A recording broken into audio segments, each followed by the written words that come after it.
A man looked out of his window and saw one of his neighbours in a frantic state. He rushed out to see what was wrong. The young man said that something was wrong with his family members. The man went inside the house to see what was wrong. He walked into the bedroom of a woman named Jennifer, and there he saw a sight that would scar him for life. The investigators would later say that the murder scene was so disturbing and gruesome, it left them traumatised, and led some of them to retire early. This case takes place near Wollongong, New South Wales, Australia, on the 12th of March 1996. The man left the house and comforted the 18-year-old, who seemed to be in a serious amount of distress. The teenager's name was Matthew Gruchy. The emergency services soon arrived, and Matthew was in such a bad state after what he saw that he was taken to hospital after he collapsed from stress. Inside that house was Jennifer Gruchy. She was a 41-year-old woman and the mother to Matthew. Her lifeless body was found laying in her bed. The sheets were saturated with her blood. Someone had entered the room while she slept, looked down on her, placed a pillow over her head, and used a weapon to bash her in the head. Jennifer suffered extreme head and facial injuries. So extreme that the coroner required blood samples to identify her body. She had been hit so hard and so many times that her head had been completely caved in, and her actual brain was seeping out of the cracks in her skull, and had spilled onto the pillow too. But tragically, she wasn't the only victim in this. As the police went through the house, they found two other victims. Sarah Gruchy, Matthew's sister, who was only 13 years old. She had suffered the same fate as her mother, but the attacker was not as ferocious. She was found in her bedroom with extreme head and facial injuries. It appeared that she actually saw the attacker enter the room and anticipated the attack, as she had bruising on her arms that showed she had tried to defend herself and tried to block the violent blows. But this ruthless killer was persistent. She would have suffered a truly terrifying end trying to save herself. And then there was Adrian, Matthew's brother, who was only 15 years old. The police discovered him dead in the garage. It seemed that he was fixing a chair in the garage and someone had creeped up behind him and attacked. He was lying in a pool of his own blood. Someone had hit him in the head with a blunt instrument 21 times in a disturbing frenzy. And the killer had done this in such a ferocious way that blood was splattered all over the walls and his teeth had been scattered all around the garage. He had around 30 injuries to his face, neck and body, and he was doused in petrol.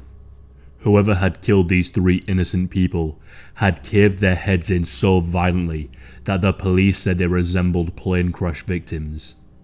After Matthew left the hospital, he spoke with the investigators right away, and he told them that he had come home to find the disturbing scene after spending the night with his girlfriend. Matthew's father Wayne was a suspect at the start, as these kinds of cases tend to be someone the victim knew. But he was away in Sydney staying at his parents' house and playing golf with some friends on the night of the murder. Sydney is around an hour and a half away from Wollongong, and he was ruled out as a suspect almost immediately after people there had confirmed his alibi. The approximate time the victims were killed did not match the times where he was confirmed to have been in Sydney. The investigators were baffled. At first, it seemed like some kind of robbery that had gone wrong. But soon, the police would quickly piece together what really happened here. The investigation was soon underway, and the police managed to discover what the murder weapon could have been. They believed it could have been a sledgehammer or a wheel brace. The bruising on the bodies was quite unique and indicated that it was more than likely a wheel brace that was used. Matthew was also a potential suspect, but he had been at his girlfriend's on the night of the murder. But the police were still a little suspicious about him, as he was able to give a list of items that were missing from the house. The police found it quite odd that he was able to identify the missing items. Investigators then checked the house for clues. The crime scene had some strange aspects. For instance, the killer had cut up large parts of the carpet. They suspected that the attacker must have been hurt or injured during the attack, and that he could have possibly left traces of blood on the carpet, which he had to cut up to remove evidence. It appeared that somebody had attempted to scrub the house clean too, but some small blood stains were found at the murder scene, including a small bloody spot near Jennifer's bed, and the DNA matched with Matthew's. The police checked Jennifer's car to see if the wheel brace matched the injuries on the victims' bodies, but there was no inside, which was strange as the car was fairly new and the spare tyre had not been used.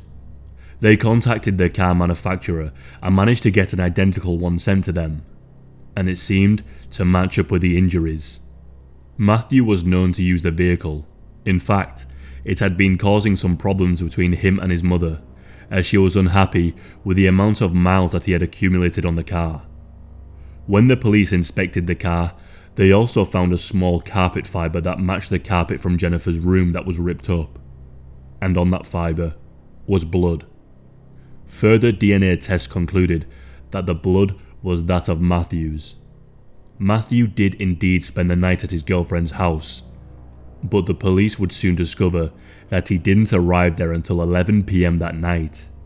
His girlfriend had been expecting him to arrive a couple of hours earlier at around 8 PM, but he told her that someone had been calling the house, saying that they were going to come over and kill everyone in their house. His mother was scared and asked him to stay at the house for just a little bit longer. The police also asked his girlfriend if he had any injuries when she saw him, as if he did, it would be a perfect explanation for the carpet being ripped up and the blood on the carpet fibre found in their car and the blood splat near Jennifer's bed. But she said there was no such injury or cut on his body. The police were confused by the phone call excuse that he had used as the reason why he was late to the house, as Matthew had not mentioned anything about the calls to them during the investigation, and surely this would be a crucial piece of information and something you would want to bring up almost right away. The police brought him back in and questioned him further, and he confirmed to them that he did receive the calls. So, the police decided to double check, and they went through the phone records from the Gruchy household, only to discover that Matthew had lied. No such calls were ever made. When confronted with the fact that these calls never took place, Matthew became a little suspicious during the interview and didn't seem to answer the questions clearly. This is an electronic recorded interview between Detective Sergeant DJ Sharkey and Matthew Wayne de Gruchy. When the call's made, I'll just try and clarify myself. The phone rings, you pick the phone off out of the cradle. How long a time after picking the phone up does the line stay open? When you just see the beeps. So, are you saying that they hang up as soon as you pick the phone up? Is that what happens? Well, as soon as you pick the phone up to put it to your ear, you just hear the beeps. A couple of weeks later, after the murders had taken place, the police discovered a sports bag in a reservoir containing the items from the house that Matthew said had been stolen. And they also found the missing pieces of carpet that were cut up from the de Gruchy household. There was also a note inside the bag too, but it had been torn up. When the police pieced it together, it turned out to be some kind of list with instructions that included open gate, open blinds, knife 1, have shower, hit arm with pole, hit leg with pole, cut self with knife, Adrian, Sarah, mum. The police then analysed and cross-referenced the note with Matthew's handwriting, and they confirmed that this was indeed Matthew's handwriting. The police also found out that some young boys had found the bag previously, and inside they had found a hammer, which they took and kept. But of course, they had no interest in pieces of carpet, so they threw the bag back into the reservoir. They kept the hammer and they messed around with it for a little bit, but at some point, they lost it, and the hammer has never been found. 3 months after the brutal murder of his family, Matthew was charged on suspicion of triple homicide. All the evidence seemed to be pointing in one direction: the carpet fibre in the car with Matthew's blood, and the to-do list were two crucial pieces of information that were used against Matthew. The police had come up with a theory as to how the blood had gotten on the wall and on the carpet. They theorised that Matthew was under so much stress and pressure and had exerted so much energy when attacking his family that he likely had a nosebleed that dripped onto the carpet, which is why he ripped it up and tried to hide it, and why he had to clean the floors of the house. Matthew was found guilty of killing his mother, sister, and brother.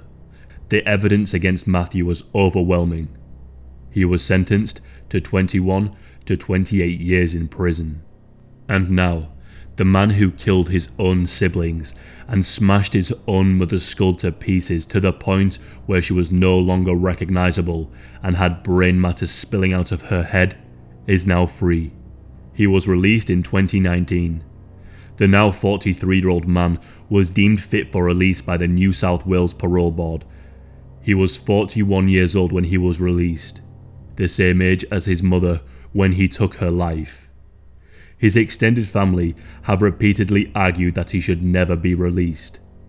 But strangely enough, Wayne de Gruchy, Matthew's father, described Matthew as a gentle, loving boy and doesn't believe that he killed his family in this incredibly gruesome way. Matthew has been told to seek immediate help from the parole board if he has any troubles adjusting on the outside again. One of the conditions is that he is required to undergo constant psychological counselling. One of the investigators in the case commented about his release, and she said, "He is a sociopath. I saw the damage he did to those bodies and their faces. He wrote notes, disposed of evidence, and never, ever admitted or showed any remorse. I'm really worried.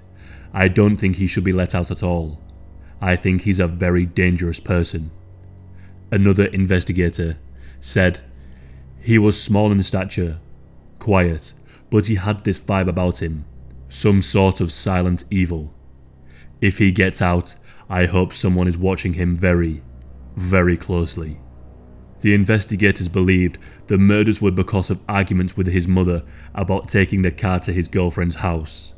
It's believed that Matthew flipped and sought revenge and killed his siblings in a plan to make it look like someone else had killed them. What Matthew did to his own mother and siblings left me nearly lost for words. Matthew has never admitted to the murders and has maintained his innocence. And like I said, his father believes him to be innocent too. Matthew is now living in Tasmania in his father's house, and I'd be curious to know if his father sleeps with one eye open.